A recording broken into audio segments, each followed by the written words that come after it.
Science fiction stories and even the news we hear today a lot of times focuses on the technology that's bringing humans outside of dangerous elements. The truth is, humans still have dangerous jobs or put in dangerous situations, whether it's truly from their occupation, from agriculture to law enforcement, or the extreme sports that puts them in danger.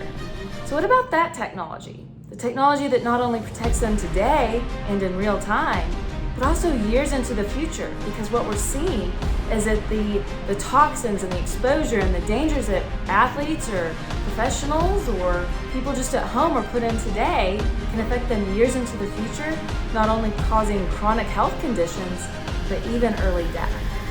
That's what we're talking about today on Not So Science Fiction. We mostly do a pretty good job taking care of ourselves when we're at home, resting, sleeping, etc., but really trying to make sure and look at health and wellness in a holistic fashion, especially with one's occupations. How has occupational safety typically been conducted for workers in the past? I would say it's been a very reactive basis, relying on a lot of subjective input from folks like supervisors and managers. And just now, I feel like technology is finally on the precipice of actually trying to provide a positive impact and ROI for both employees and employers.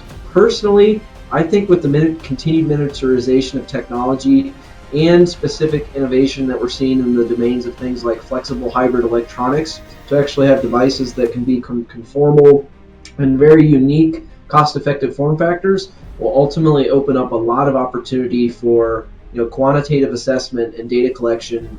When you couple that with advancements in things like machine learning, artificial intelligence, and these vast data sets, thousands of workers you could collect data on, there's a surprising amount of predictive potential there to ultimately get ahead of the curve and not wait until someone has lost their hearing or until they've developed COPD due to silica exposure or whatever it could be. We really try to focus on empowering these users to take better care of themselves, because at the end of the day, they made that promise to get home to their loved ones, and we intend to help them keep that promise.